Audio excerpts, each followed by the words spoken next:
Worth spending the next several minutes on is what that something is, how scientists tell it apart from a real countdown, and why the sinking surface is not the red flag it looks like at first glance.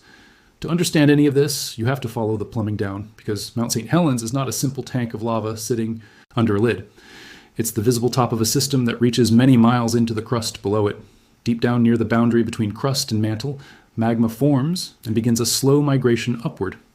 Along the way, it collects in a storage reservoir a few miles beneath the surface, the mountain's engine room.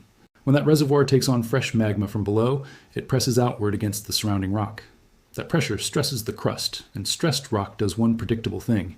It cracks, and cracking rock generates small earthquakes. Scientists have a specific name for this pattern.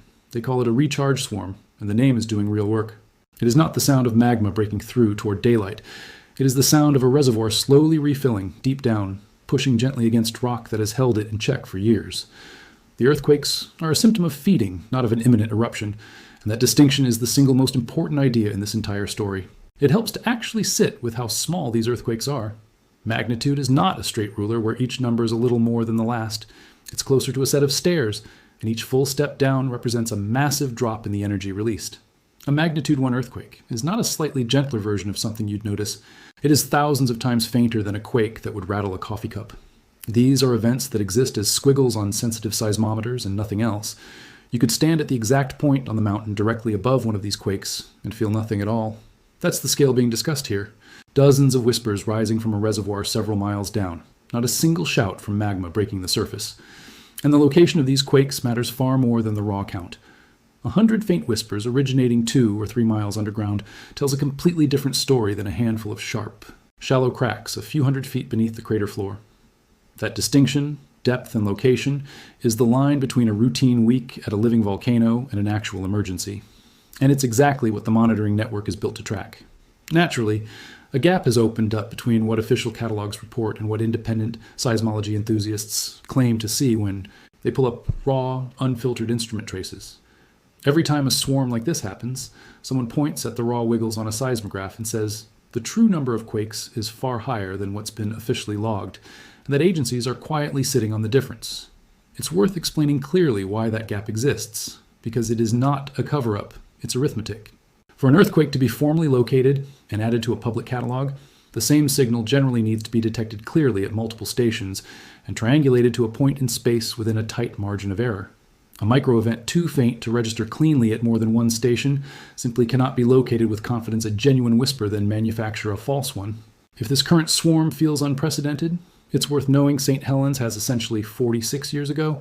Mount St. Helens killed 57 people in the worst volcanic disaster in American history. Now scientists are watching it again, and this time the reason isn't as simple as a shaking mountain. It's a mountain sending 2 signals that seem to contradict each other. One says the volcano is feeding. The other says it's settling down, not swelling up. That combination has geologists checking their instruments twice a day instead of once a week. In the next few minutes, you'll learn exactly what has scientists concerned, what it doesn't mean yet, and how you can read these signals for yourself the next time this mountain makes headlines. Mount St. Helens sits about 96 miles south of Seattle, close enough to a major metro area that when this volcano moves, it doesn't stay a regional story for long. It is the most active volcano in the Cascade Range, the same range that includes Mount Rainier, Mount Hood, and Mount Baker. And of all of them, St. Helens is the one with a body count, the one with a national monument built around a blast zone, the one whose name alone still means something to people who weren't even alive in 1980. So, when seismic instruments start logging clusters of small earthquakes beneath it, nobody in the volcanology community treats that as background noise. They treat it as homework. The current concern traces back to a swarm of small, shallow to moderate depth earthquakes registering beneath the summit and the area just north of it. The same general zone that produced the mountain's last 2 eruptive episodes. Individually, these quakes are unremarkable. Most sit below magnitude 1, the kind of event that would never be felt by a person standing directly above it. But volcanologists don't read individual earthquakes. They read patterns. And the pattern is what has pulled this swarm out of the routine noise category and into the worth watching category. Here's the part that makes people nervous, and rightly so if you don't have the context. Earthquake swarms under volcanoes are almost always read as one thing. Magma is moving, and the ground should be swelling to match. That's the textbook relationship. Magma pushes up, rock cracks under the strain, quakes happen and the surface bulges, outward like a balloon being inflated from below. It's a clean story, and it's the story most people already carry around in their heads from watching volcanoes in movies and documentaries. What instruments on St. Helens are actually recording right now doesn't fit that clean story. The surface deformation data, collected from GPS stations, bolted into the rock and satellite radar that can detect ground movement down to a few millimeters, shows the mountain has been subtly sinking in places, not rising. So you have earthquakes, which usually means something is pushing up, paired with a surface that is doing the opposite of pushing up. That contradiction is exactly why this swarm has generated more attention than a typical background rumble, and it's exactly the kind of signal combination that makes scientists want more data before they say anything definitive. Let's be clear about where things officially stand, because headlines have a way of outrunning agency statements. As of now, Mount St. Helens remains at volcano alert level normal, aviation color code green. There is no eruption warning. No agency is forecasting an imminent event. This is not a mountain standing on the edge of a repeat of 1980, but to understand why any single earthquake beneath this particular peak draws so much attention, you have to go back to the morning that earned this mountain its reputation, because that morning is the yardstick everything else gets measured against. The reawakening in 1980 began months earlier, with earthquakes and bursts of steam after over a century of dormancy. Then came the part with no equal in the modern record. The entire north flank of the mountain began deforming outward, not settling, not sinking, bulging, as magma shouldered its way into the side of the volcano. That bulge grew at a rate of several feet per day, and over the following weeks it pushed outward hundreds of feet from the original face of the mountain. That is visible, accelerating, shallow deformation, ground swelling as magma physically climbed toward the surface, and it is the textbook precursor that today's mountain is pointedly not showing. What made 1980 an actual countdown wasn't any single number, it was the acceleration. Over roughly 2 months, the signals stacked and intensified together. The earthquakes didn't stay faint and deep. They grew and climbed toward shallower depths. Steam explosions became frequent.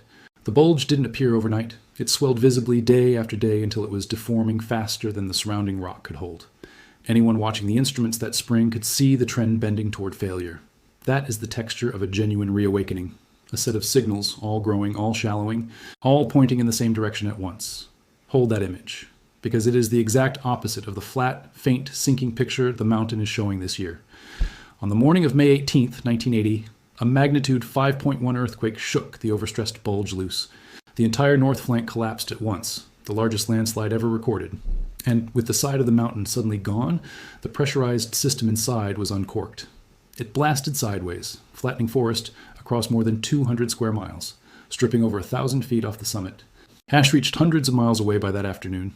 It killed 57 people, including a volcanologist monitoring the mountain from an observation post several miles away, a distance everyone at the time believed was safe.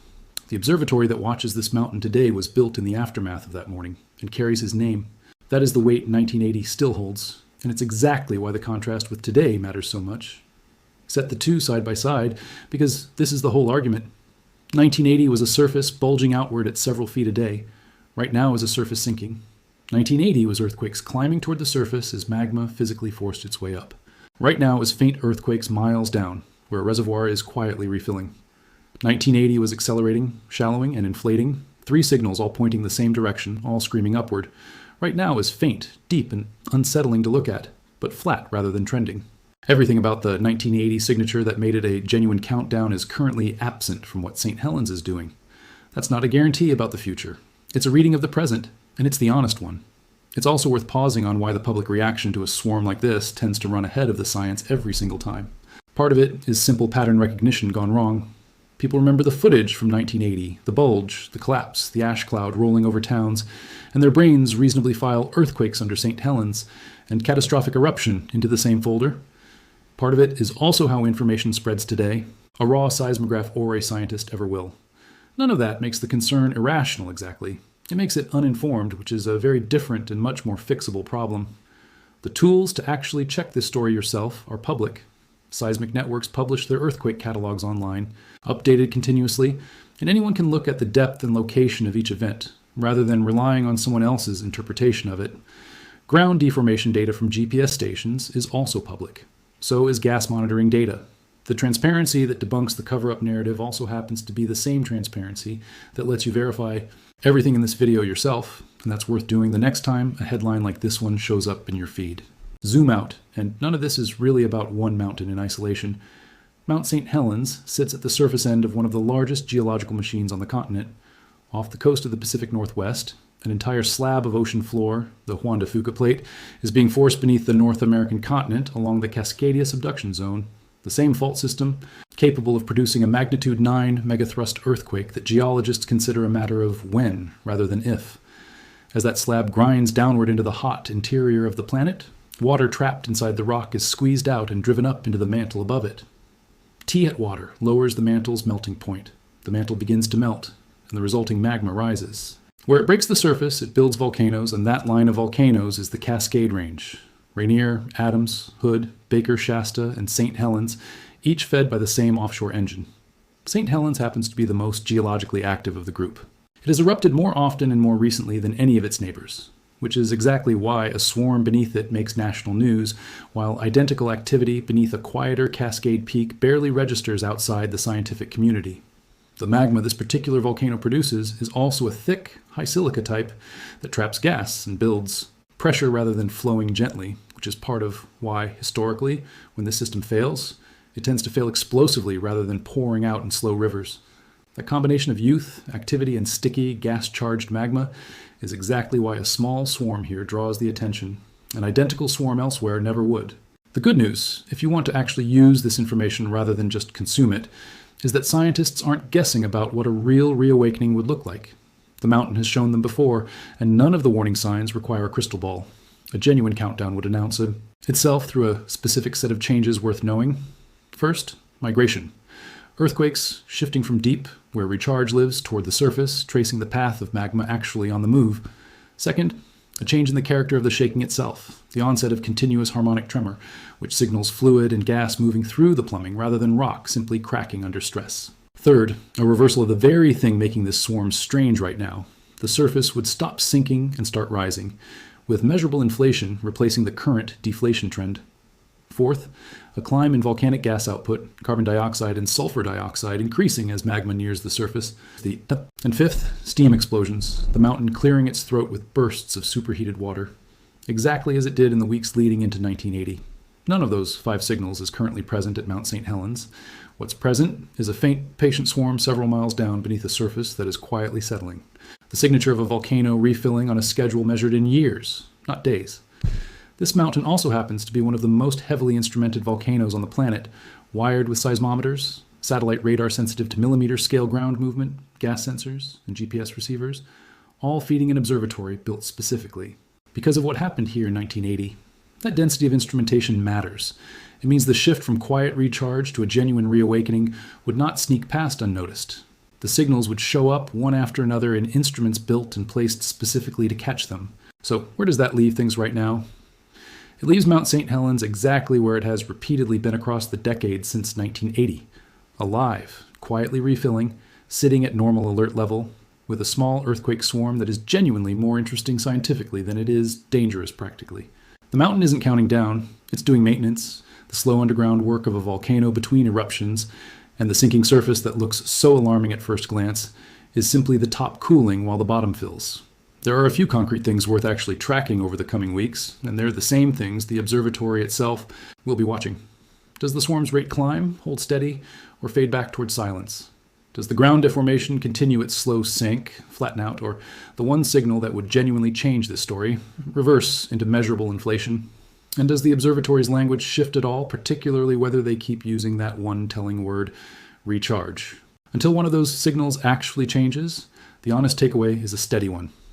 A volcano can shake without swelling. It can refill without erupting.